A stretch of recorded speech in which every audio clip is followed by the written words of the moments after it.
And it's a very cold winter day, but it's the beginning of 2021. And I say the beginning because actually this is the first day in which I really feel that the um, the energies have switched. This is a very, very incredible coincidence. I was chatting with Anaya this morning about all the technical settings, which are always a problem for me. I'm a little bit a tech dummy.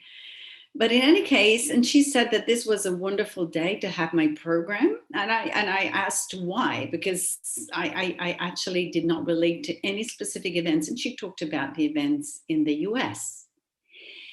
And then I realized that some energies were of 2020 were still there, and they culminated in this incredible event, which fortunately was resolved pretty peacefully.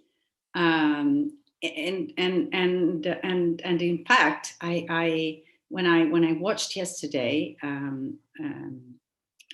about these events, I was watching TV, some American channels about what was happening. I didn't have any fear. I had this kind of inner knowledge that everything would be fine.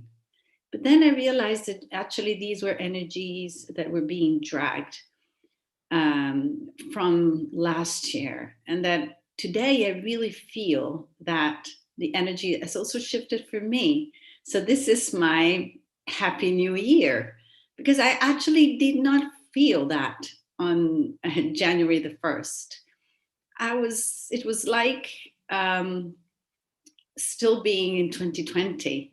And even the weather here was so incredible. We had so much rain, and people would say, "Oh, the year is not starting very well." No, no, I think that these were energies belonging to 2020, and now the energy has finally shifted.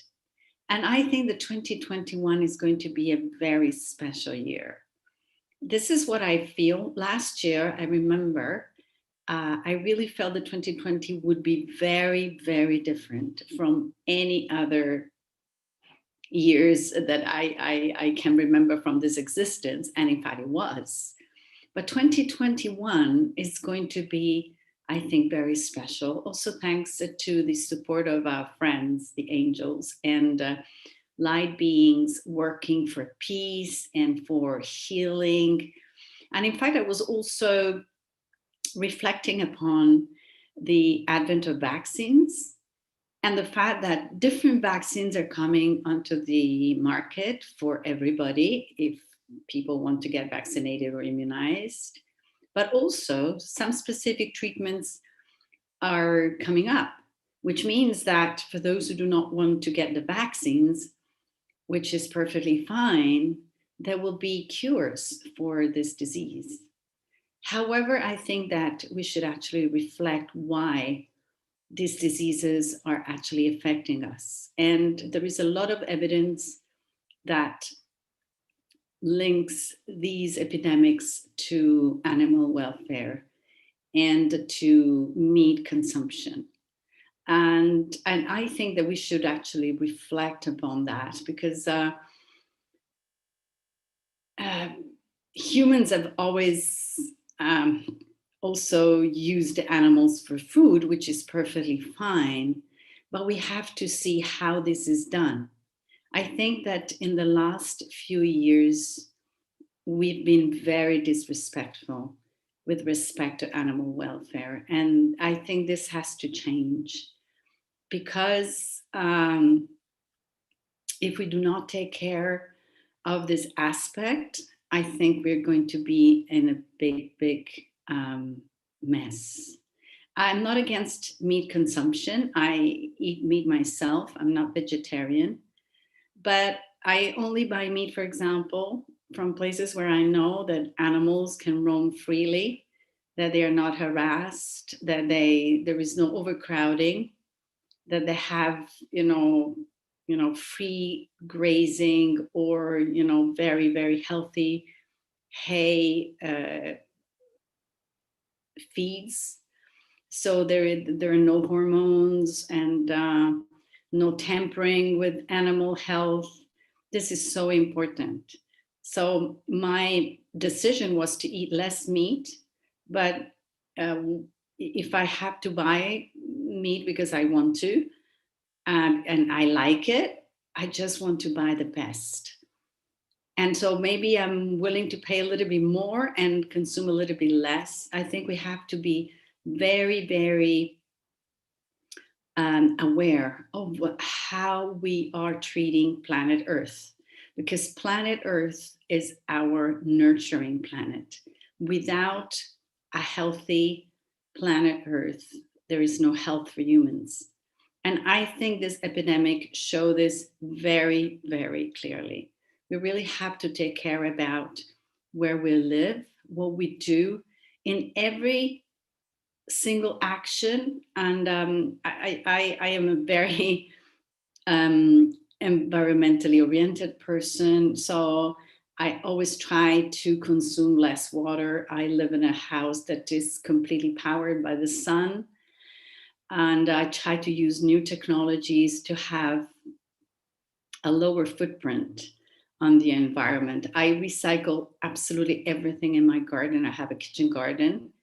And so I really try myself to reduce my footprint. And I think that the contribution of each single person, even through prayers, we can actually pray Archangel Ariel, that is the archangel of nature, to purify the earth, to purify the waters, and to protect the woods, the forests, the environment in general, and all the animals that are, especially the ones that are under the control of humans. So the animals that we use for meat.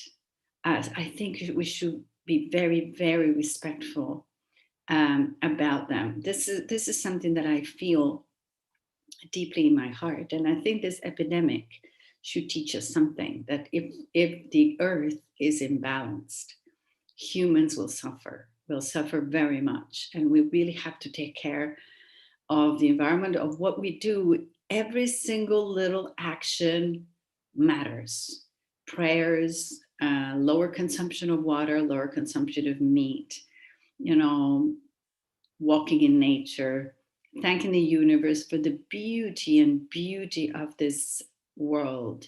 There is so much abundance, so much beauty around that is incredible. So we have to train our eyes just to see what is there. Because if we actually see beauty, if we actually see harmony, we know how to restore harmony.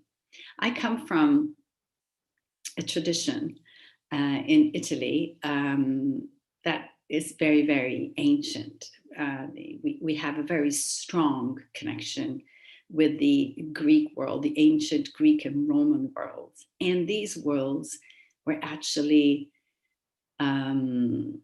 moved by beauty. Every single temple, every single monument was created for beauty. And beauty creates harmony. And so these ancient populations knew very well that through beauty, through beautiful and well-built infrastructures,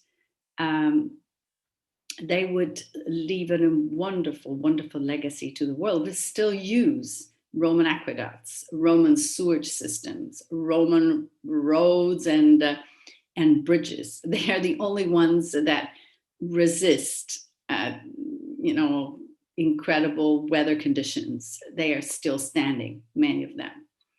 And so it's amazing to see what they did. And I think that we should go back to this classical image and tradition of beauty, because beauty brings peace, beauty brings harmony, and beauty is the essence of the angels. So I think that I can feel my angels every time I see beauty, and it's also vice versa. So every time I feel angels, I see and I perceive beauty. So I think that in 2021, we should devote some time to create some beauty for ourselves and for other people. Very simple things: planting a flower or planting a tree, cleaning up maybe a path in the wood, removing garbage, or pruning a tree that needs to be pruned, or simply taking a picture of a beautiful landscape and sharing it on the social media. Everything counts. Every single action counts. So this is my message for 2021. 2021 can be a year of rebirth, of great, great opportunities if we really manage to create beauty, harmony, and peace in the world. And I think that um, with the energy that has finally shifted, we can start to do this every single day. And in my early morning meditation, in which I set the intention for the day, I always include in my intention an act of beauty, an act of service, and an act of kindness every single day. So I try always to stick to this program. Sometimes I manage to do that, sometimes I don't. But it's a very nice intention, because these are, I'm talking about very simple things. I'm not talking about big things, very, very simple things. And if we start with baby steps, we can actually create an incredible, incredible reality in the world. So we don't have to strive so much. There is so much we can do to really implement an act of kindness, an act of beauty, and an act of service every single day. And so we can share our light, we can share our knowledge, we can share our wisdom. And this is what the angels would like to convey in 2021. This is the message I received, and this is a message I wanted to share with you. And it was just a wonderful synchronicity that I was actually sharing some messages with Anaya, and Anaya actually reminded me of what happened yesterday, which I actually saw, but I was not worried at all. But then I realized that this was a kind of culmination of last year's energy, and that these negative energies are going away forever. And we can ask actually dragons or celestial warriors to take them away, to bring them into the core of the earth, to be purified.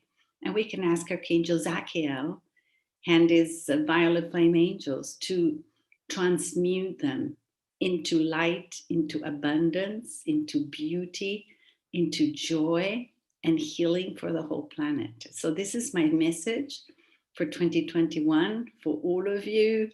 And I'm sure that you resonate with what I'm saying, because this is something that I really felt in my heart.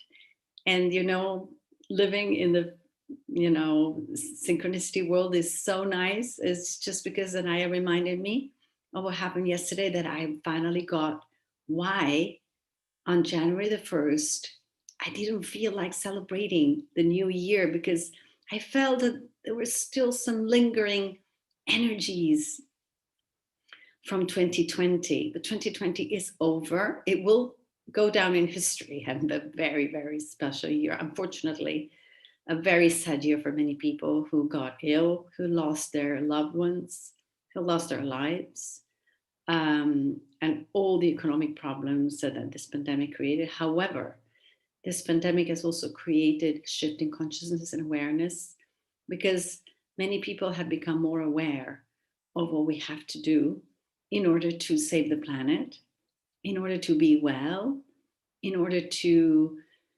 share and get connected to everything that is around us, because that is really the lesson. We are all connected. So if something happens in Italy, this will have an impact on the rest of the world. And this is true everywhere.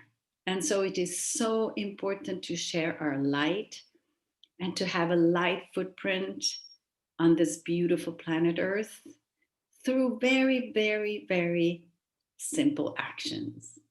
The internet is full of wonderful advice about what we can do, how we can reduce, for example, the consumption of detergents, um, how to create handmade paints and um, soaps or whatever. If we are creative, we can really do a lot of things that are so important for our planet Earth. And I think that the angels are really showing us the way. The way is beauty, and the way is harmony and peace. So happy 2021 to all of you. And I'm looking forward to seeing you and hearing from you on my Facebook page. And ciao from Rome. Bye. Thank you.